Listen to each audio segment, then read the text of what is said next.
Laro natin ang ating mga sarili sa ating gagawin ko ng bahay. Pakisettle daw po ng mga bata.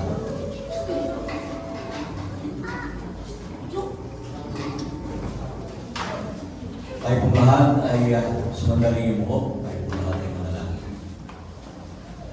Dakilang Diyos sa mga manal, kami po ay nagpupuri, nagpapasalamat sa araw na ito ng iyong pinagalaw sa amin upang kami, O Diyos, ay maghandog ng pupuri, masasalamat, pagluwalhati sa iyong dakila at makapangyarihang pangalan.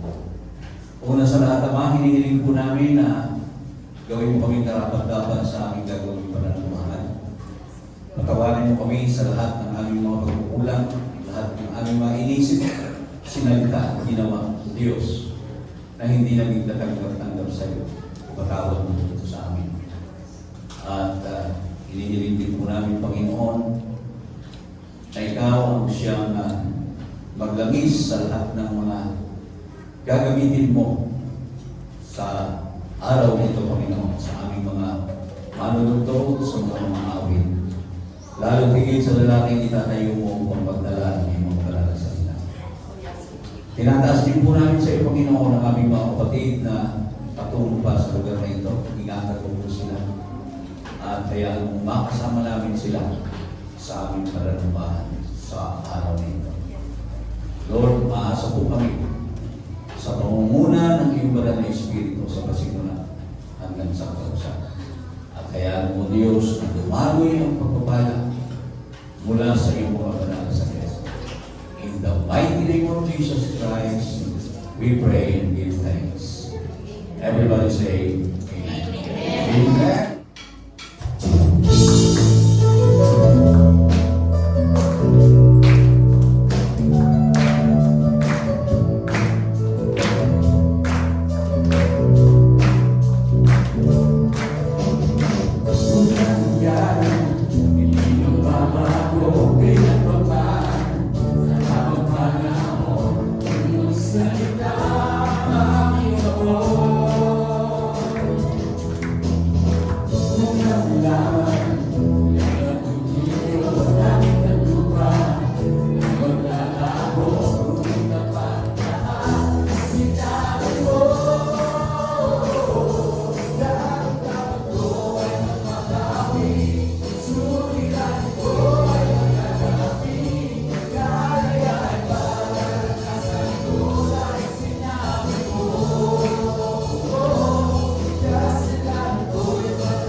presensya ng Panginoon ay bumaya. Labahan ng ating Panginoon, palagi natin kasama ang ating Diyos. Hallelujah. Praise the name of Jesus. Patuloy natin siya sambahin ngayong umaga.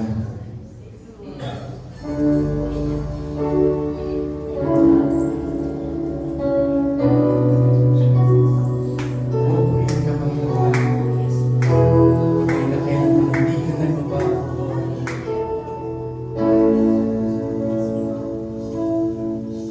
Lahat tayo nag-iiba, tulad ng hiling ng ganda. Biglang lumuha kahit na nagsasaya. Kung sasabihan ko ako'y nalibigo, maging lakas ng puso ko'y naglalaho. O Jesus, pag-ibig mo ang hindi nagbabago. Pakinggan mo ang awit ko. Di nagbabago ang pag-ibig mo sa'kin. Kahit ito mangyari, ako'y mahal pa rin.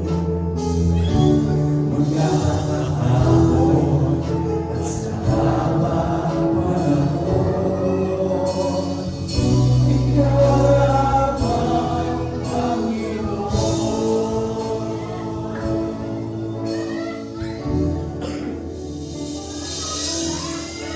Lahat tayo iba, tulad ng hiling ng kanta. Biglang luluha kahit na nagsasaya. Ako sa'y nagtutuyo, mga ako'y naliligo. Maging lakas ng puso ko'y naglalaho. O Jesus, pag-ibig mo ang hindi nagbabago. Pakinggan mo ang awit ko. Di nagbabago ang pag-ibig mo sa'kin. Kahit anong mangyari, ako'y mahal pa rin. Mula kahapon sa habang panahon, ikaw lamang, Panginoon. Di nagbabago ang pag-ibig mo sa'kin. Kahit anong mangyari, ako'y mahal pa rin. Mula kahapon sa habang panahon, ikaw lamang, Panginoon. Di nagbabago ang pag-ibig mo sa'kin.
hapon hanggang ngayon, ang ating Panginoon ang siyang dapat nating papurihan.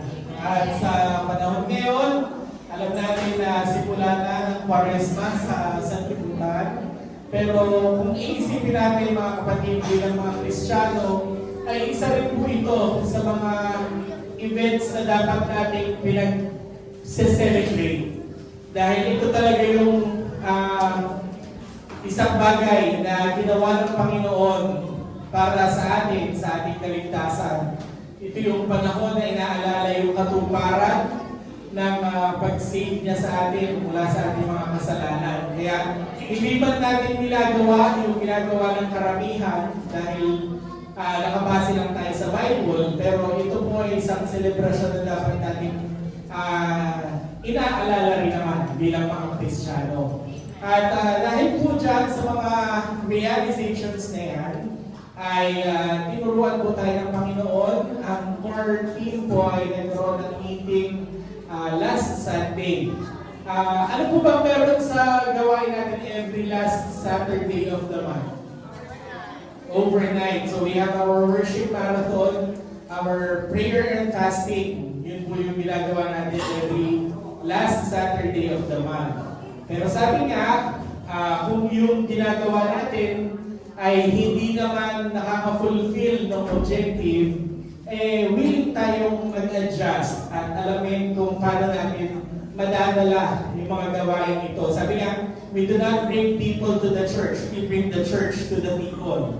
So ngayon po, napagkasunduan na ating overnight prayer and fasting every last Friday o every last Saturday of the month ay hindi na po siya gano'n yung schedule. So ito po ay babaguhin dahil napansin po namin na karamihan po ng uma-attend sa overnight hindi pala karamihan, kakontian.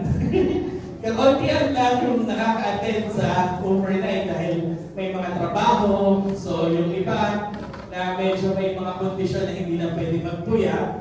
So napag-desisyonan po ng core team sa pangunguna ni Pastor na gagawin na po natin ang ating worship marathon, prayer and fasting every first Sunday of the month.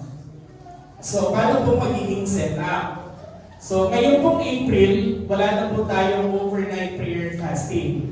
Ang mangyayari po, first week ng May, bali ito po ay May 4, tayo po ay magkakaroon ng worship marathon, prayer and fasting pa rin po ang setup. So ito po ay magsisimula regular service natin ng 9 o'clock hanggang hapon. Mga approximately hanggang 3 p.m. ang ating pinaghahandaan. So ang mangyayari po dito, ito po ay again worship marathon, prayer and fasting. So ibig sabihin, nasa sa inyo po yun kung gusto nyo pong mag-fasting. Pero as an initiative, since we are encouraging bawat isa na masanay na mag-fasting, hindi po maghahanda ang church ng anumang pagkain for break. Kung pagkatapos po ng ating service ng 9 o'clock hanggang 11, magkakaroon lang po tayo ng mga short break, mga 30 minutes break. Kung hindi nyo po kayang mag-fasting, pwede naman po kayong kumain. So kung mayroon po kayong baon, gusto nyo pong bumili sa labas, mga pangkutkutin, mga biskwit, para lang pagtawid ng gutom, okay lang po yun.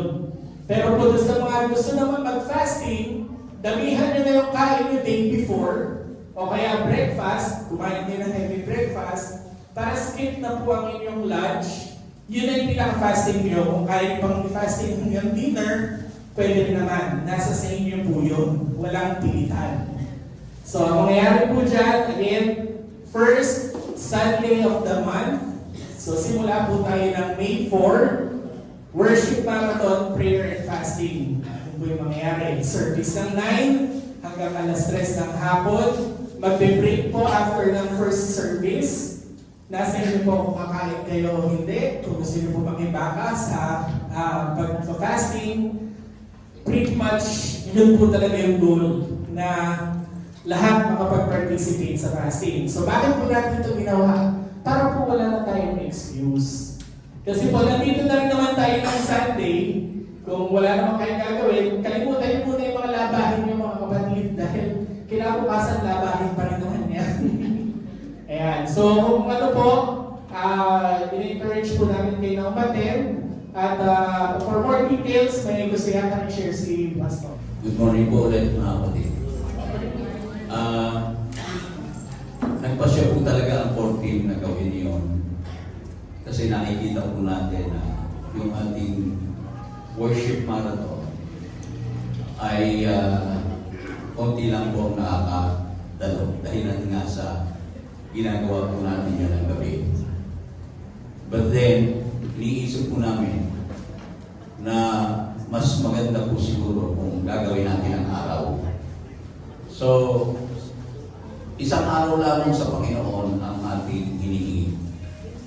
Isang araw sa Panginoon sa buong isang linggo.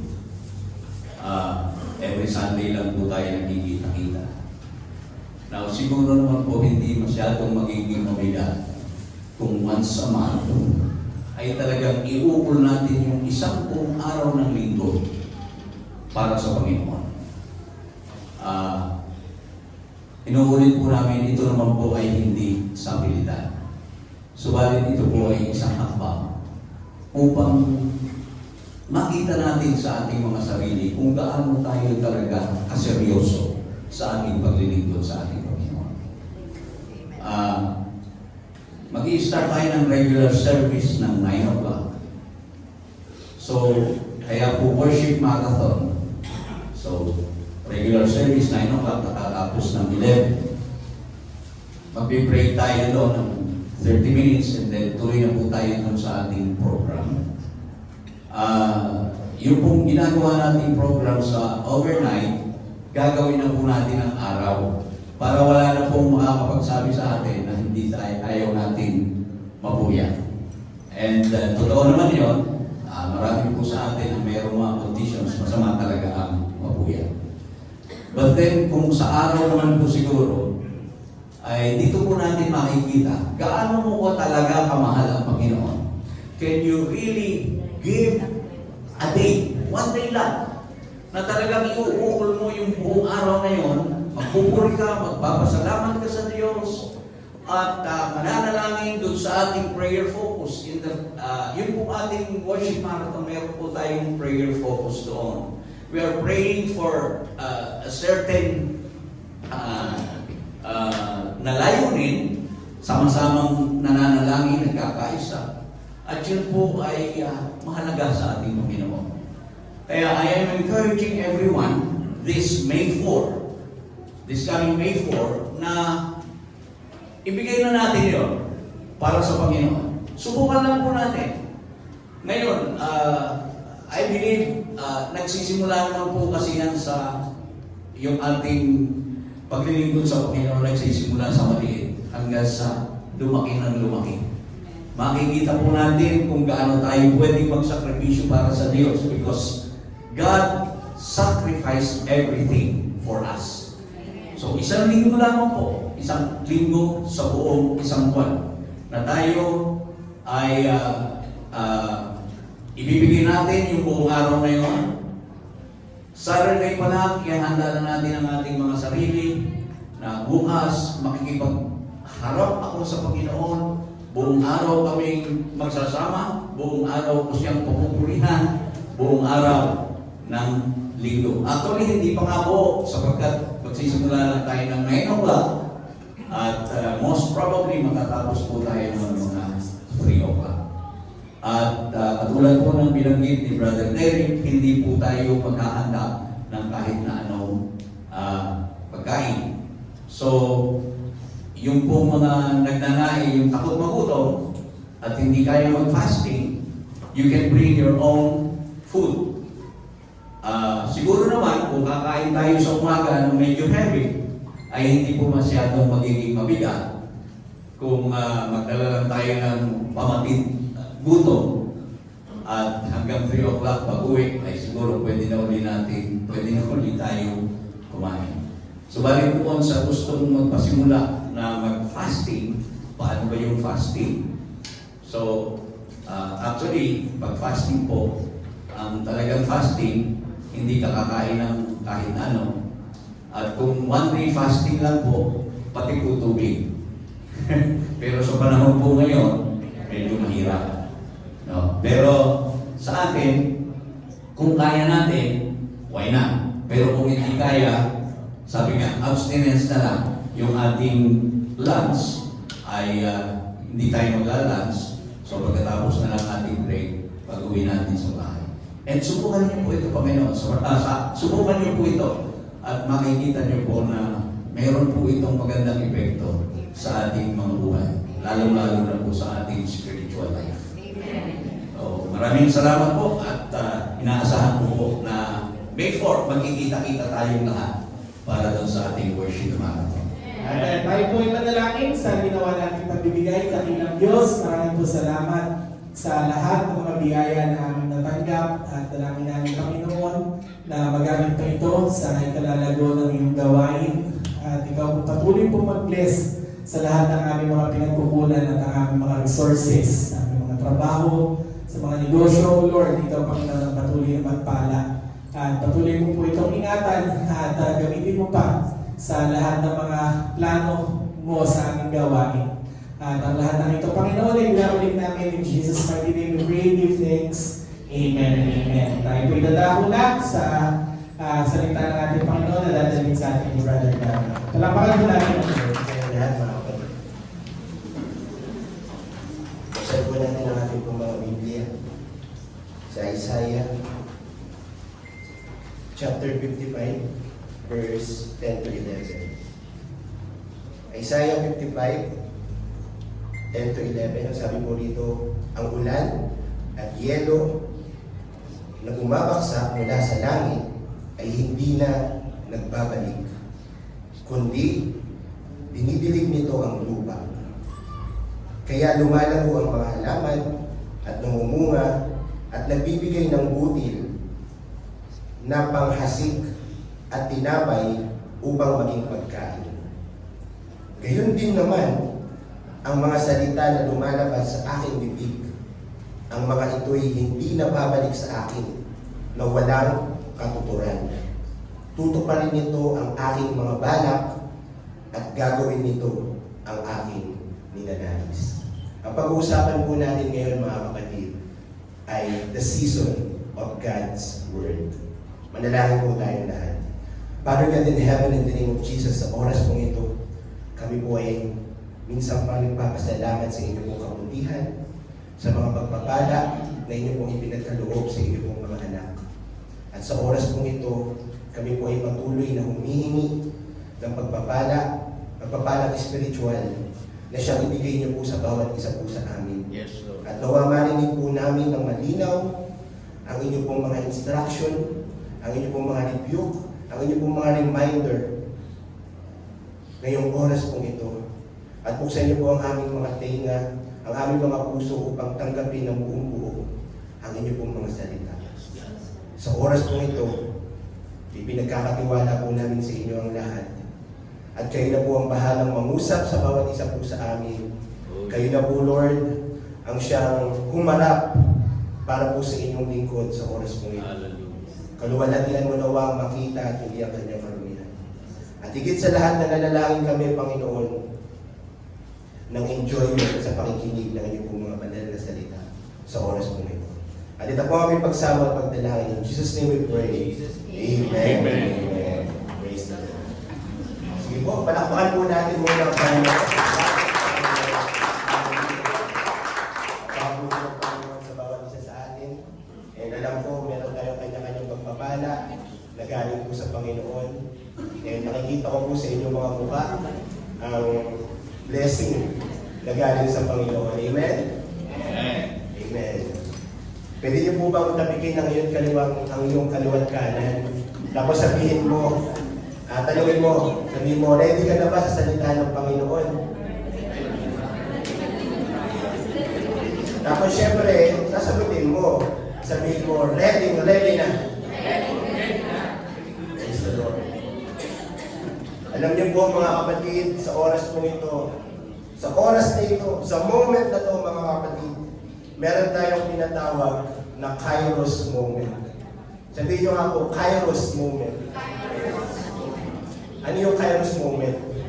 Tanungin nyo ako. Kairos moment, at ibig sabihin mga kapatid, is a crucial time to act. Kairos moment means crucial time to act. Ang ibig sabihin po mga kapatid, sa theology, ang Kairos ay nakikita bilang isang oras na kung saan oras na para kumilos ang Diyos. Okay? Or oras na a moment for a divine intervention or a call to act. Yun po yung Kairos moment. Pwede po bang sabihin ulit, Kairos moment? Binibigay ko po sa inyo yung salita na yan para sa inyo pong bagong vocabulary na pwede nyo pong gamitin sa inyo pong mga trabaho. Di ba? Kung ikaw ay manager at meron ka nakita na katrabaho medyo tamad, sabihin mo, Kairos, a time to act. Amen? Kung meron kang classmate na mga nag-aaral, di ba, laging paksa, sabihin mo, Kairos. Because God's Word is Kairos. Ibig sabihin, mga kapatid, kapag ang salita ng Panginoon ay ating narinig, that moment, para maging applicable, para maging effective ang salita ng Panginoon, it's a Kairos. Ibig sabihin, mga kapatid, ang application ng salita ng Panginoon, kapag narinig mo, hindi maya-maya, hindi mamaya, hindi later, hindi bukas, hindi Monday, hindi sa Tuesday, or hindi sa next week. Yes. The time for application sa salita ng Panginoon is now. Amen? That's why sa oras po ito mga kapatid, God is telling us na ang bawat isa sa atin ay tinatawag ng Panginoon para bumalik sa kanyang mga salita. This is a time for us to return para tayo po ay magutom, mauhaw sa kanyang mga salita. And sa oras po ito mga kapatid, hindi ko po tinuturing na sermon ang aking pong sasabihin sa oras pong ito. Kundi isa pong reminder sa bawat isa po sa atin. Sapagkat ang panahon po natin ngayon sa lahat ng mga nangyayaring distraction, social media, business na atin pong nararanasan, nawawala ang kagutuman ng mga Kristiyano sa salita ng Panginoon. And maniwala man kayo sa akin o hindi, even you feel that. Kahit ikaw, aminado ka sa sarili mo na may pagkukulang ka sa pagbabasa ng salita ng Panginoon, sa application na narinig mo sa salita ng Panginoon, there is procrastination when it comes to the Word of God. But right now, mga kapatid, sinasabi sa atin ng Panginoon, Kairos. Kairos. Kairos. Amen? So, ang pag-uusapan natin ngayon, mga kapatid, is the season for God's Word. Season. Panapanahon, sabi ni Kuya Kim Atienza, ang buhay ay weather lang. Which is totoo naman, some point. Amen? May panahon talaga na minsan okay, minsan hindi, minsan tama lang. Amen? May panahon na magkakasakit ka. May panahon na okay ka, parang walang mangyayari. Amen? Parang weather lang talaga. Amen? Kung pag-uusapan natin panahon, mga kapatid, dito po sa Pilipinas, yung dalawa yung uri ng panahon. Isang dry season at saka wet season. Galing lang, di ba? Dry season, panahon ng tagtuyot, di ba? Tapos panahon ng tag-ulan, di ba? Ngayon, ano bang panahon natin ngayon? Tag-init. Mainit ba? O minsan magulo, di ba? Kasi tag-init pero umuulan. Pero pwede po natin i-illustrate sa buhay ng tao ang season. Kung dito po sa Pilipinas, dry season, ibig sabihin, panahon ng kasaganahan, amen? Or pwede panahon ng, depende kung anong i-illustrate mo sa tag-init. Diba? Pwede panahon ng kahirapan, kasi tagpo yun, amen? By the way, narinig niyo po ba ako, mga kapatid? Okay. Malinaw naman po yung mga sinasabi ko, no? Okay. Kasi, pasensya na po, gano'n na po ako sa sakit, mga kapatid, no? But anyway, sana po narinig niyo ako, malinaw po ba yung aking mga salita? Okay. Praise the Lord. Kasi yung iba, parang nakagalan sa akin. Mga tuwid, nataasan ako ng kilay, eh. Okay naman po, no? Narinig niyo po. Praise the Lord. Sige po, palakpakan nga po natin yung Panginoon. Ayan, so ituloy ko po mga kapatid. And ang panahon ng tag-ulan, pwede yung panahon ng pagsubok, di ba? Pwede natin illustrate na gano'n. Kapag tayo po nagpunta sa Europe, sino po nito mga nakarating na sa Europe? Ayan, meron ako nakita nito, taga-Amerika. Galing sa Amerika. Welcome to the Philippines. Alam niyo po, kapag tayo nagpunta sa ibang bansa, meron silang 4 season. Okay? Meron silang tinatawag na spring, summer, autumn, and winter. Yes. And pwede po natin yung ihalin tulad sa buhay ng tao. Diba? So, gusto ko po mag-focus doon, mga kapatid, kasi parang sa church setup natin, parang bagay yung 4 season na yun. Diba? Kasi yung spring, yung spring, di ba? Panahon yun ng ng pagsibol, yes, di ba? Pagsibol. So, parang lumalabas mga kapatid, ini-illustrate yun sa ages 1 to 21 years old. Tama po ba? At yun yung ating mga kindness at saka mga joy. Di ba? Tsaka peace. Hindi, joy lang, di ba? Tama po, di ba? And ibig sabihin mga kapatid ng spring season is planting season. Kasi pagsipon, di ba? But ang ibig sabihin mga kapatid ng spring, ito yung panahon mga kapatid ng pagtatanim. Sino rito mga kapatid yung mga nasa panahon ng pagtatanim? Amen? Yung 1 to 21 years old, taas ang kamay nga. Okay. Siyempre, yan yung ating mga youth. Di ba? Meron pang isang season. Okay? Yung summer season. Yung summer season, inahalin tulad sa 21 to 41 years old. Okay? Sino po dito yung mga 22 to 41 years old? Taas ang kamay. Yan. So, tayo naman po mga kapatid, ay nasa season, summer season mga kapatid. Ang alam ko sa mga taga-NLAX, mga honest na tao, di ba? Okay. Ang summer season mga kapatid is working season. Amen? Working season. Ito yung time na kung saan ay yung summer, okay, ay panahon ng paggawa. Amen? At kung ikaw ay nasa 22 to 41 years old, okay, so expected na ikaw ay nasa summer season. Kasi yan yung panahon na talagang prime, tinatawag na prime age. Okay? At meron naman pong tinatawag na autumn season. Ang autumn season, mga kapatid, is 42 to 61 years old. Okay?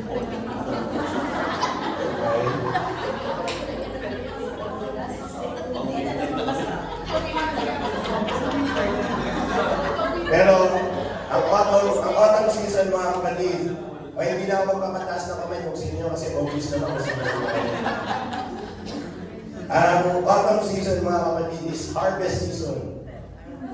Harvest season.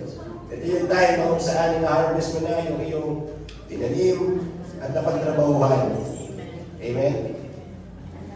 And yung last season, mga kapatid, is the winter season, which is 62 years old onwards. Hanggang 110 yan. 110 years old. Yung kung papadarin ka hanggang 111 years old. Pero ito po yung season na kung saan tinatawag na renewing season. Panahon ng muling pagbubungkal. Meron sana akong gusto sabihin, pero wag nila. Kasi alam niyo na kung ano yun. Pero, chronologically, yun yung sinabi ko mga kapatid. Amen? Kung pag-uusapan natin, pagbabatayan natin edad, ganun talaga. May spring season, summer, autumn, and winter season. Pero, meron ding mga sa buhay natin, mga kapatid. Bagamat merong punto sa buhay natin, merong season sa buhay natin na bagamat ikaw ay nasa age ng 22 to 41 years old, merong parte sa buhay mo na meron kang sinisimulan na bago. It's either 16 ka, 26 ka, 36 ka, 46 ka, or 56 years old ka. 56 years old ka na. Pero nag-decide ka na meron kang gagawing bago sa buhay mo. Ibig sabihin, ikaw ay nasa spring season. Ikaw ay dumadaan sa spring season ng buhay mo. Amen? Kagaya po namin, kami pong mag-asawa, kami po ay parang, hindi pa sure, no? Parang 10 taon na po kami mag-asawa. And right now, talaga ngayon mga kapatid, meron po kaming mga sinisimulan na business na negosyo na ginagawa. So ibig sabihin, pagdating sa pagtatayo ng negosyo, meron po kaming nasa spring season kami. Amen? May mga tao, mga kapatid, meron po akong nakikilalang mga tao, mga kapatid, na bagamat sila po, mga kapatid, ay retired na sa trabaho. Sila po ay retirement age na, nasa 60 years old na, 65 years old. Doon pa lang sila nag-decide, mga kapatid, na gawin yung mga hobbies nila. So, ibig sabihin, bagamat sila ay nasa autumn season na ng kanilang buhay, they started doing something new. Nagsisimula silang umakyat ng bundok, nag-hiking, di ba? O, may mga ganun, di ba? Nagsisimulang mag-drive, nag-aaral mag-drive. Yung asawa ko, nasa ano na siya, nasa summer season. Pero, tuturuan ko po siya mag-drive.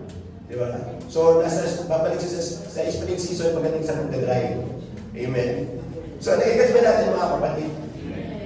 So, bagamat nasa edad ka ng summer, spring, summer, autumn, or winter, pwedeng nasa yung buhay na ginagawa mo mga kapatid, pwedeng nasa spring or pwedeng autumn. Kasi may mga kilala ko mga kapatid na sa yung life nila mga kapatid nasa spring season.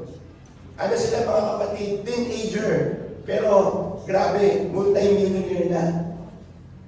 Nagre-retire na. Di ba? May mga ganun tao, hindi po ba? Lalo na yung panahon natin ngayon. Ang dami ng nagiging milyonaryo, bata pa lang. Di ba?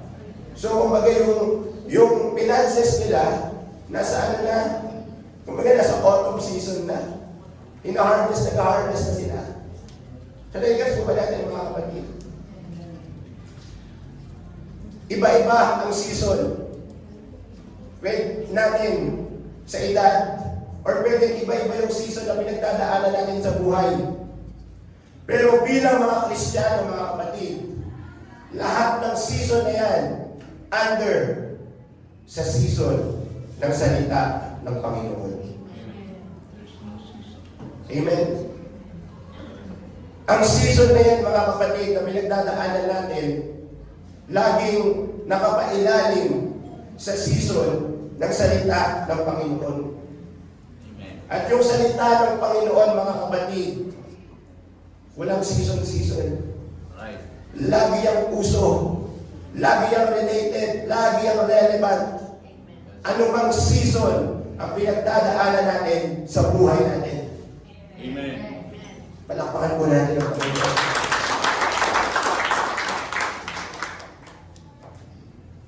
Pero isang bagay, mga kapatid, ang dapat natin maunawaan at maintindihan. Dapat mong malaman kung anong season ka ng buhay mo. Dapat mong maunawaan at maintindihan, dapat mong ma-discern kung nasa ang season ka ng buhay mo. Tanungin niyo kung bakit. Kasi kapag nalaman mo kung nasa ang season ka ng buhay mo, malalaman mo ngayon kung paano ka magre-respond. Do you know what I mean? Kapag nalaman mo, mga kapatid, na ikaw ay nasa season ng spring, nasa season ng summer, nasa season ng autumn, or nasa season ng winter, malalaman mo kung paano ka magre-respond sa buhay mo. At sa tulong ng salita ng Panginoon, magkakaroon ka ng wisdom kung paano i-apply ang salita ng Panginoon sa kung ano mang season ang pinagdadaanan mo. For example, mga kapatid, nalaman mo na ngayon ay tag-init. Tag-init ngayon, hindi po ba? So, ibig sabihin, kung tag-init ngayon, malalaman mo na, dapat pala kailangan maglinis na ako ng electric fan. Tag-init eh. Di ba? Dapat pala, lagi ako may dalang pamaypay. Tag-init. Dapat nagpapalinis na ako ng aircon. Di ba? Kasi tag-init na.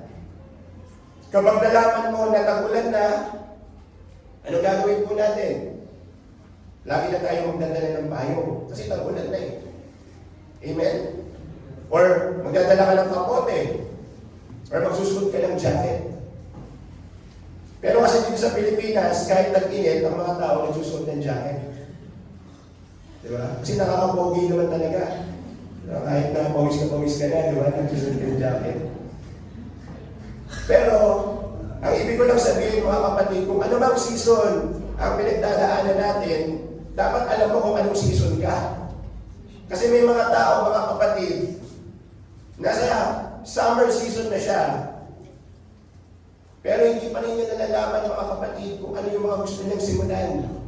Kung ano yung gagawin niya sa buhay niya. Amen? May mga ganun tao, mga kapatid. Yung tipong, sabi dun sa Bible study natin, parang mga sili daw.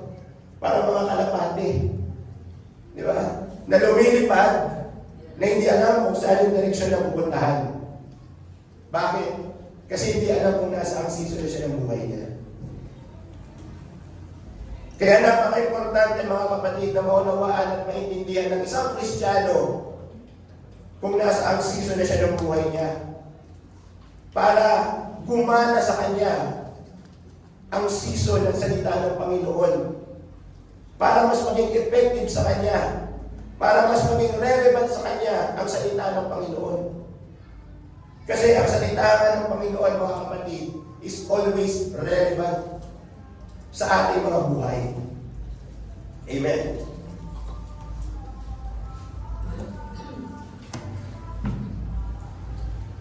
Sa madaling salita, mga kapatid, bilang mga Kristiyano, dapat maunawaan at maintindihan natin, mga kapatid, na we need to respond or we need to prepare, mga kapatid, yung ating mga season. Okay? Sa mga, i-prepare natin yung ating mga sarili sa darating na season. Amen?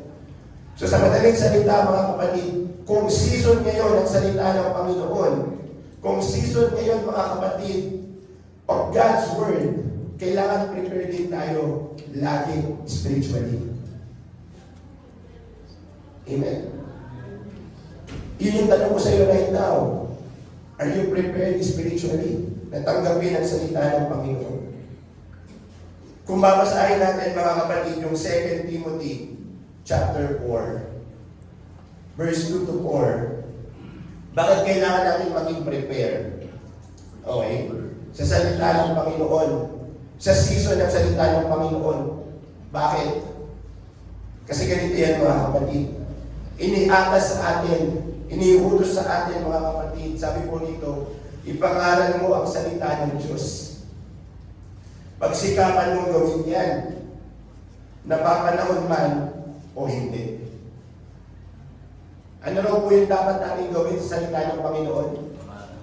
Ipangaral. I-share ang salita ng Panginoon. Ito po tanong ko sa inyo mga kapatid, sa tagal mo naging Kristiyano mga kapatid, nakapag-try ka na bang mangaral? Makapag-share ng salita ng Panginoon? O hanggang ngayon natatakot ka na din? Okay? Bakit? Bakit kailangan natin i-share ang salita ng Panginoon? Bakit kailangan natin gawin ang salita ng Panginoon? Sabi dito, himukin mo at pagsabihan ng mga tao at palakasin ang kanilang loob sa pamamagitan ng matyagang pagtuturo. Verse 3, sabi po dito, sapagkat darating ang panahon na hindi na sila makikinig sa wastong katuruan. Mangyayari ba yan? O nangyayari na yan?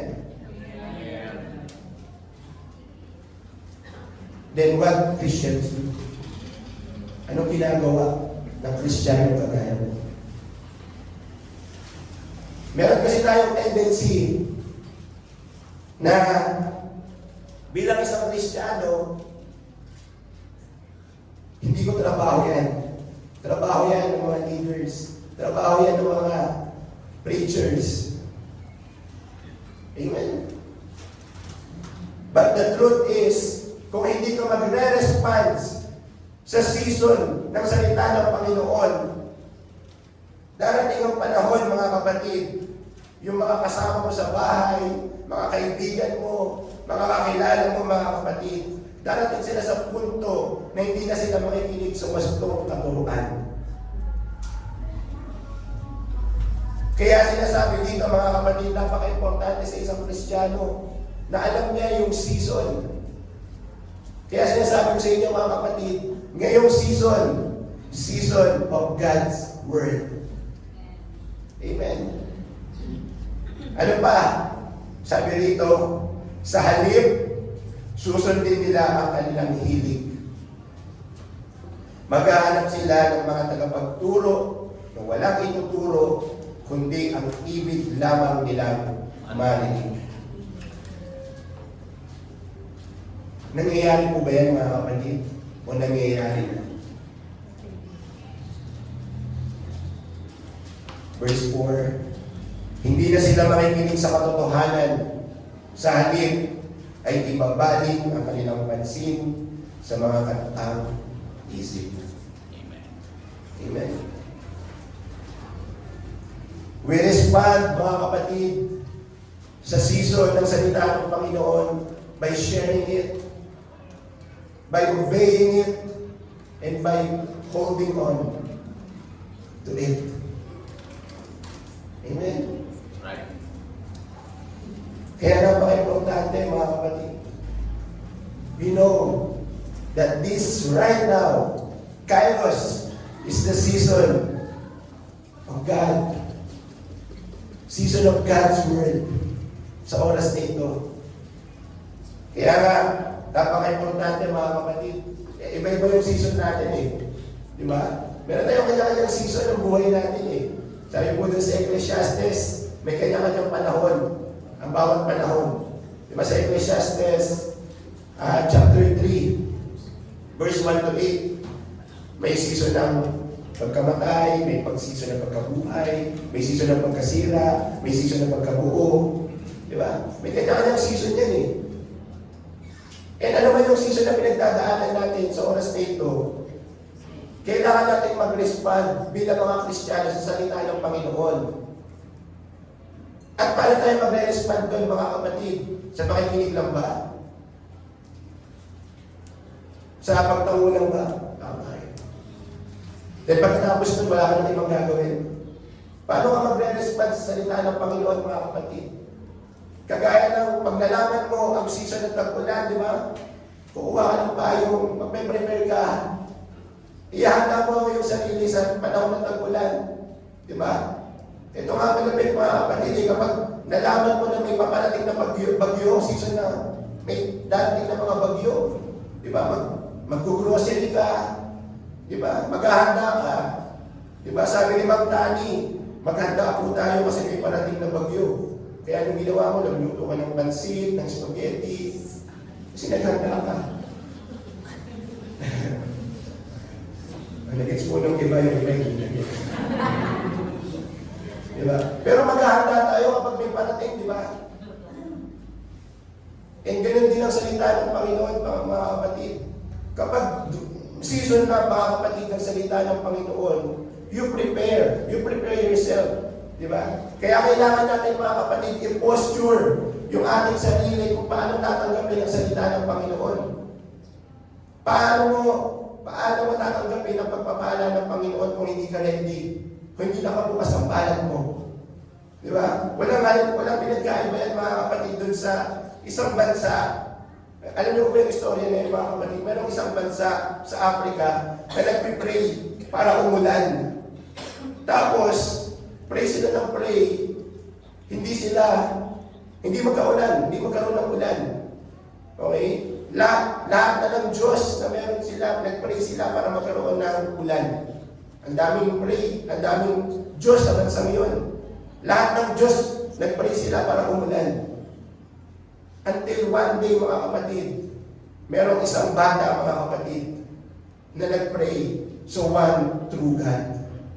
At alam niyo, mga kapatid, kung anong ginawa niya? Bago siya mag-pray, nagdala siya ng payong. At sabi niya, Lord,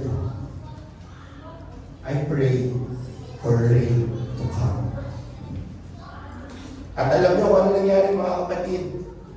Nagkaroon ng maliit na ulap, papalaki ng papalaki, hanggang sa bumaksak ang ulan.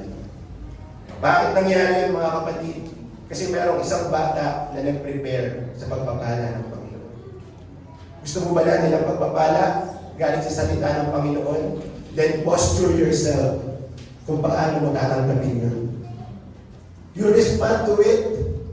Amen. You prepare sa pagdating ng salita ng Panginoon. Amen.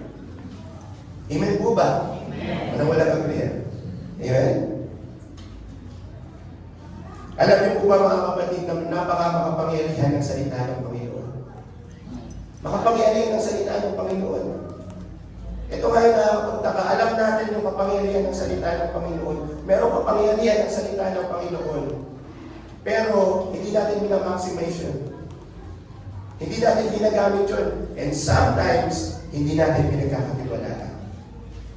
Minsan, lumarating pa nga tayo sa punto, mga kapatid, na alam naman natin ang salita ng Panginoon, di ba, sa buhay natin, pero darating muna tayo sa punto na kung saan gagawin muna natin lahat ng solusyon na alam natin bago tayo magtitiwala sa salita ng Panginoon.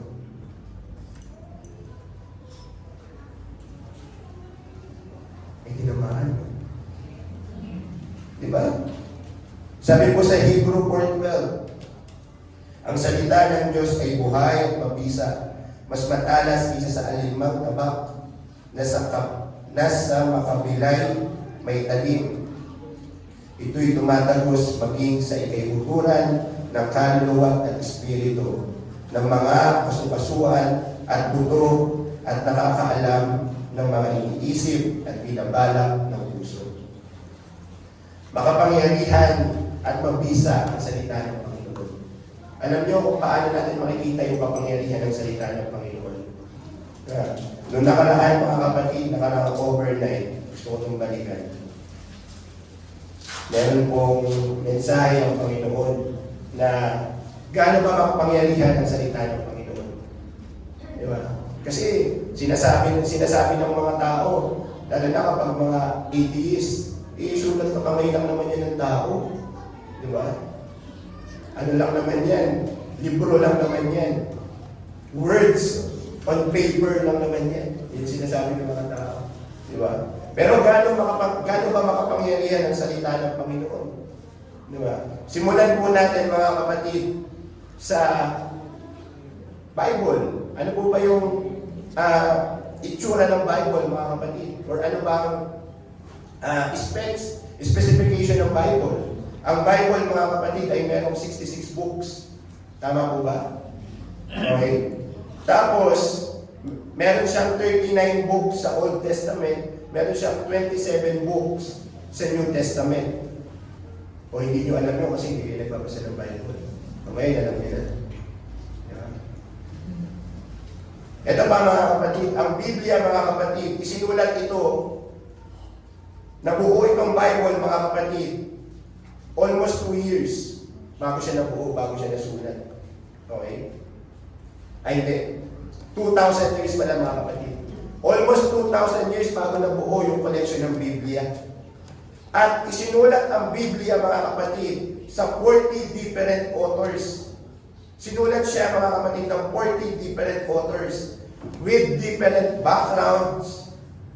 Ibig sabihin na nagsulat ng Biblia mga kapatid, hari, mga common na tao, shepherd, scholars, tsaka mga propeta.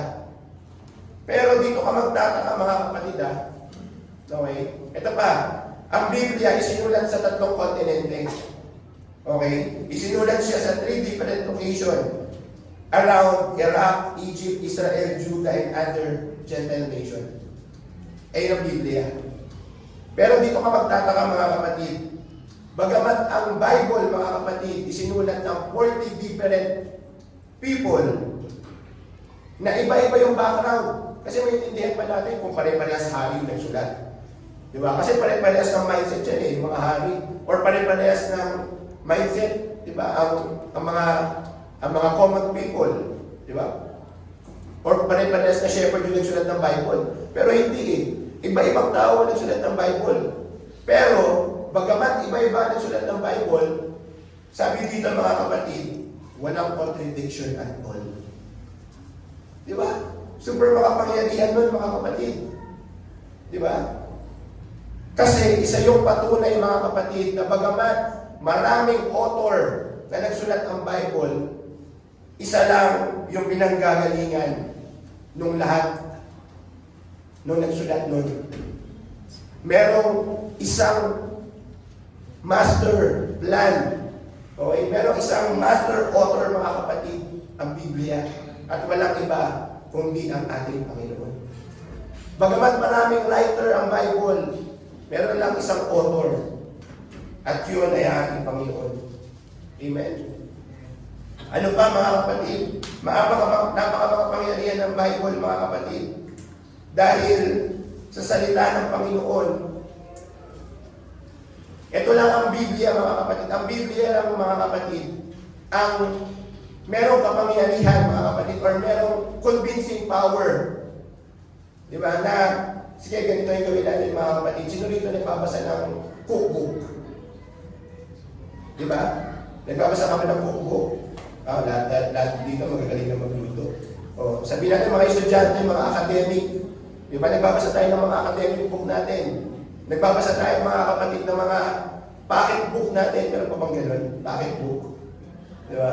Meron pa? O kung nagbabasa ka ng pocket book, mga kapatid, lahat ng yan, pagkatapos mong basahin, meron kang option na hindi gawin yung lahat ng binasa mo. For example, nagbasa ka ng cookbook, nabasa mo na ganito yung ingredients, ganito siya kung paano gawin. Amen? Pero, meron kang option na, okay, ang ganda, ganun pala. May option ka na hindi gawin kung ano yung nabasa mo sa cookbook. May option na kahit magbasa ka ng maraming cookbook, may option ka na hindi ka pa rin matututong magluto. Amen? May option ka na binasa mo lang siya pero wala kang gagawin. Samantalang ang Biblia, mga kapatid, kapag binasa mo mga kapatid, sasabihan ka ng Biblia na maniwala ka. Ganyan ang Biblia, mga kapatid. Kapag binasa mo ang Bible, mga kapatid, isa na ang sinasabi sa iyo, maniwala ka, sumunod ka. Amen? Bakit, mga kapatid?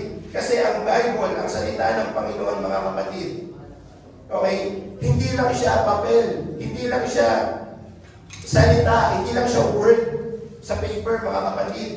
Meron siyang kapangyarihan na baguhin ang tao na nagbabasa ng salita ng Panginoon.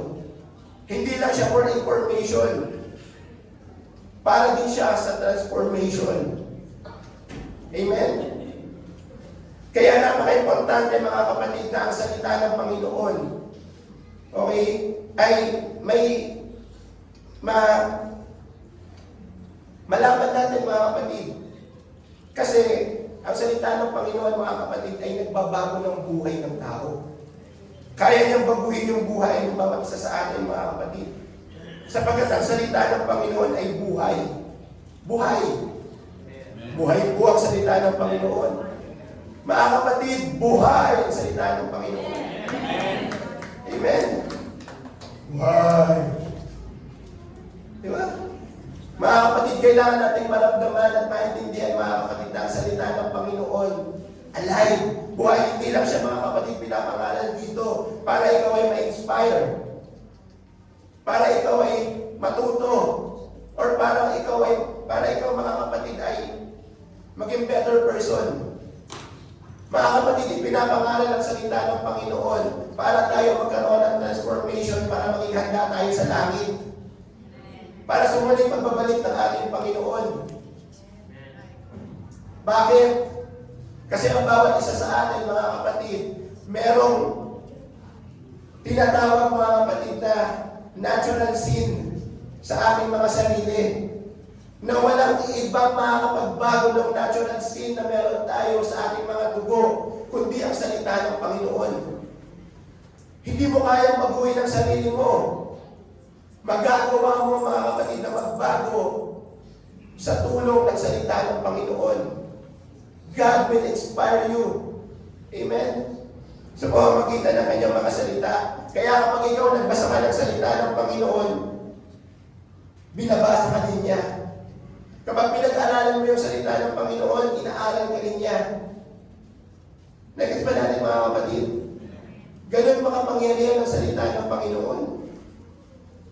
Kaya right now, mga kapatid, season ito, mga kapatid, ng salita ng Panginoon.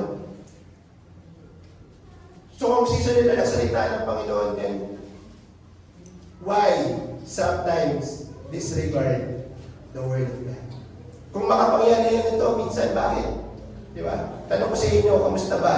Di ba? Kumbaga, ang salita talaga ng Panginoon, pwede mo panghawakan eh. Kapag may problema ka, i-decide mo ang salita ng Panginoon. Di ba? May problema ka, nagkukulang ka, may sakit ka, then you recite, God will. Sabi niya, sa kanyang mga latay, ikaw ay gagaling. Tayo ay nagsagaling. Pwede mo panghawakan yun. Kasi makapangyarihan ang salita ng Panginoon. Amen? Sabi ng Panginoon, sa kanyang mga latay, tayo ay nagsigaling. Amen? Naalala ko nga, mga kapatid, merong kwento parang sa Caloocan yata ito eh. Yung dating church sa Caloocan, parang meron yan, ay hindi yata. Basta, naalala ko, mga kapatid, merong kapatiran, mga kapatid, niliteral ang salita ng Panginoon na makapangyarihan. Yung sa kanyang mga latay, tayo yung nagsigaling. Niliteral niya yun. Sabi, tanggapin mo ang salita ng Panginoon at gagaling ka. Eh yung matanda, mga kapatid, merong sakit. Na-diagnose, merong malalang sakit. Alam niyo kung anong ginawa ng matanda, mga kapatid? Kinuha niya yung Bible niya. Pumunta siya dun sa Isaiah, na kung saan nakalagay dun yung salita ng Panginoon na sa kanyang mga latay, tayo yung nagsigaling. Alam niyo kung anong ginawa niya? Ginupit niya yun. Ginupit niya. sinampol niya. Tapos kinain niya. Niliteral niya. Sabi niya sa kanyang mga latay dahil nagsigaling. Sabi niya, gagaling ako in Jesus' name, in Jesus' name. Alam niyo mga kapatid, yung matanda na yun mga kapatid, simala ng Panginoon. Literal na gumaling talaga, hindi siya pinahiya ng Panginoon. Pero hindi ko naman yung pinuwento para kainin niyo yung mga pages ng Biblia niyo, mga kapatid. Okay. Pinuwento ka lang yun mga kapatid dahil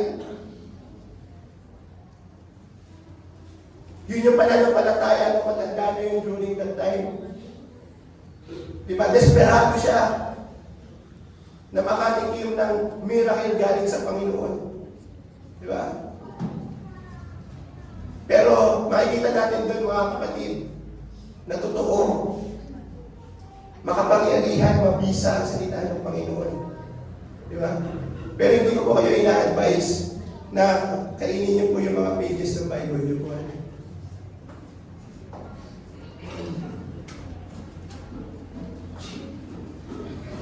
The Word of God can cut. Diba? Sabi dun sa Hebrew mga kapatid, para siyang talim mga kapatid na mayroong dalawang espada na mayroong dalawang talim. So sa madaling salita, the Word of God can cut. Kaya niyang putulin. Diba? May mga problema ka ba sa buhay mo, mga curses ka ba sa buhay mo? Diba? May mga sin ka ba sa buhay mo na hirap kang tanggalin? Then you need the Word of God. You need the Word of God. Amen? Kaya ako lang sinasabi yun mga kapatid. Diba? Para bumalik yung gutom natin sa salita ng Panginoon, sa katotohanan ng salita ng Panginoon. Dahil minsan talaga mga kapatid, sa sobrang busy, sa sobrang distraction natin, sa mundong ito mga kapatid, minsan para kumita ng pera, para buhayin yung ating mga pamilya, nakakalimutan natin mga kapatid, yung pinaka makapangyarihan na ibinigay sa atin ng Panginoon para mabuhay. At yun ay ang kanyang mga salita. Amen? The Word of God can build. It can build. Diba? Sige, last na ito mga kapatid. Diba? Kung babalikan natin mga kapatid yung team verse natin, ito gusto ko talagang pag-usapan ito mga kapatid. Yung verse natin mga kapatid, Isaiah 55, diba? Hinahalin tulad dito mga kapatid, ang salita ng Panginoon hinahalin tulad sa yebe, sa ulan, na kapag bumaksak, diba? Yung ulan na yun hindi nababalik pataas. Alam niyo po kung anong tawag doon? The law of gravity. Amen? Everything that falls up, falls down. Amen? At inahalin tulad ang salita ng Panginoon doon.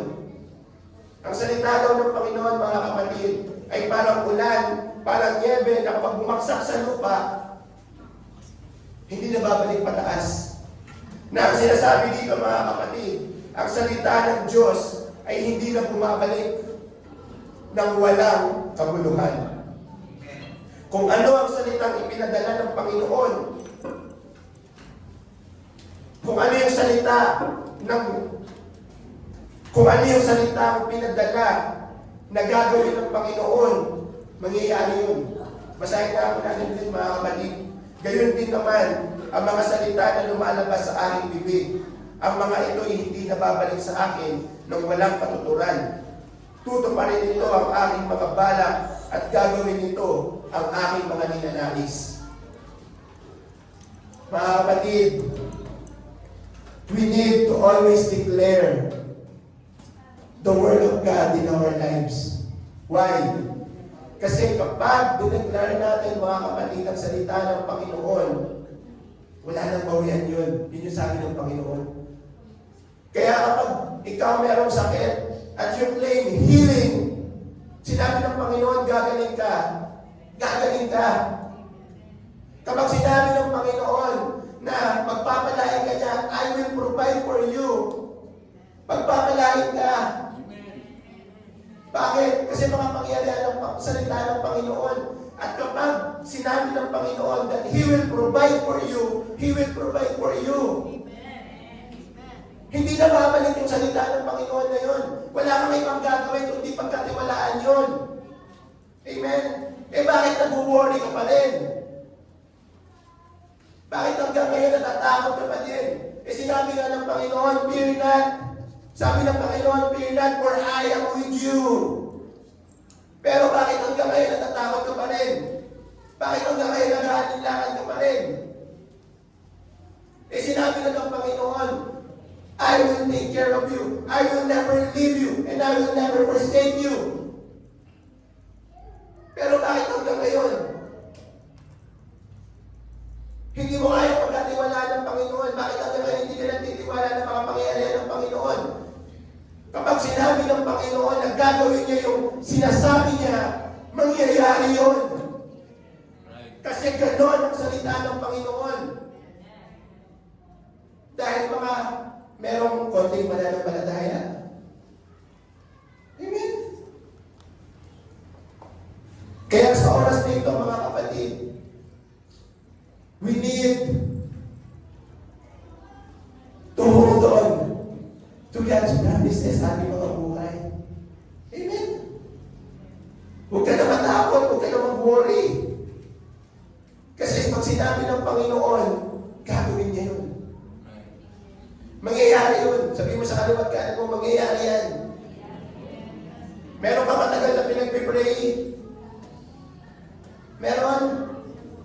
Mangyayari yan. Yung matagal mo na pinagpipray, wait ka lang dun sa tamang season ng pinagpipray mo. Kasi gagawin ng Panginoon yun. Di ba, naghihintay ka ng financial stability sa buhay mo. Di ba? Hindi naman namamadaliin ng Panginoon yun. Piniprepare ka lang kasi ng Panginoon. Wait ka lang, darating din yun. Di ba? May sakit ka. Ang tagal-tagal mo na hindi gumagaling. Pero wait ka lang. Pagagalingin ka ng Panginoon. Piniprepare niya kasi yung puso mo, piniprepare niya yung katawan mo. Pero maghintay ka, pagagalingin ka ng Panginoon.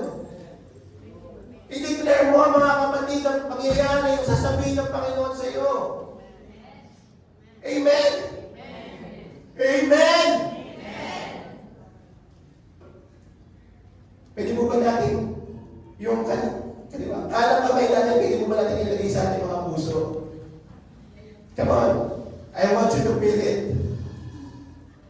Sabihin mo, with conviction. Come on. Lord, magtitiwala ako sa iyong mga salita. Saba, Lord, magtitiwala ako sa iyong mga salita. Amen? Magsitayo po tayong lahat, mga kapatid.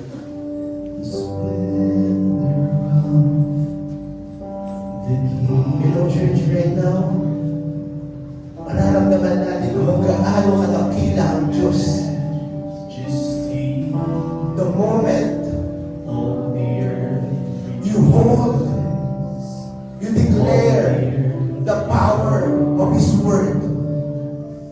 Challenge it right now. You want to feel His presence, challenge it.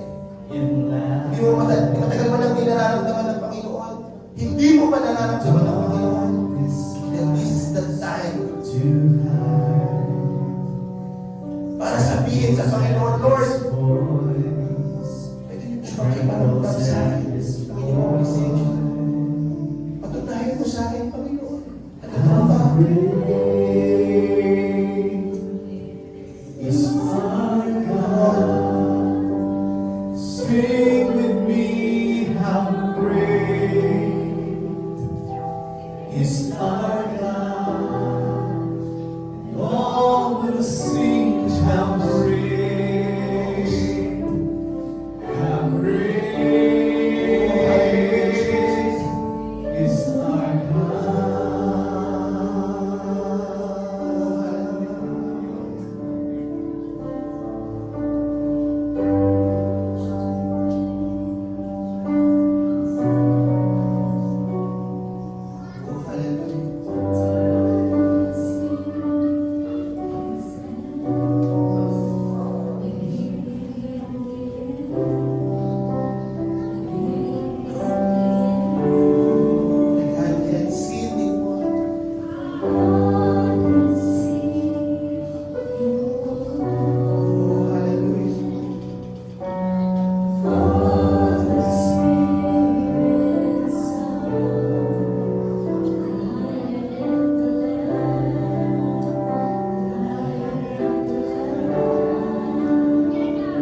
Thank you.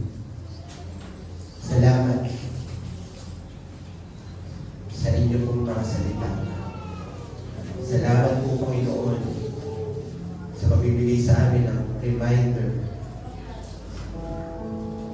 na ang inyo pong mga salita ay hindi para mamaya, hindi para bukas, hindi para sa susunod na linggo, kung hindi ito ay para sa oras na ito. Ang inyo pong mga salita ay kairos. This is para sa ngayon.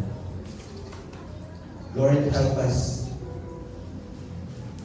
na maunawaan at maintindihan ang kapangyarihan ng inyong mga salita sa aming mga buhay.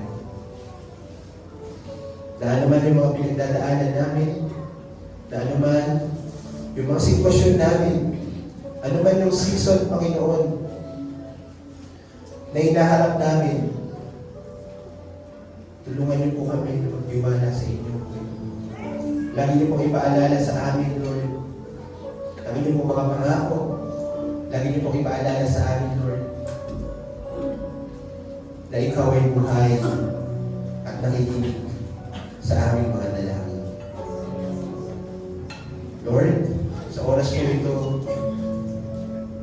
kung meron man kami mga kapatid na nasa banig ng karamdaman, merong mga may sakit sa oras nito, Lord, ipakita mo sa kanila ang katotohanan ng inyong mga salita. We are praying for healing, Lord. Right now, we are praying for miracle, Lord. Right now. In the name of Jesus. In the name of Jesus. Hindi po maintindihan yung kamay upang hindi sila din sa oras na ito. Right now, God, kung meron pong mga may sakit sa oras na ito, claim the healing na nagmumula sa Panginoon. In the name of Jesus. In the name of Jesus. In the name of Jesus. At kung meron man kami na mga kapatid, Lord, na may mga problema, financially, spiritually, emotionally, physically, Lord, provide para sa kanila. Ipakita mo ang katotohanan ng iyong mga salita, Panginoon. Mag-provide po kayo, Panginoon. Gumamit kayo ng mga tao na magpapala sa kanila. Gumamit po kayo ng mga instrumento, Panginoon. Give them wisdom right now in the name of Jesus. In the name of Jesus. At nawa makita namin yung mga windows of opportunity, Lord, na ibibigay niyo po sa inyo po mga anak. Right now, we are praying and declaring blessing upon blessing to each and every one of here, Lord.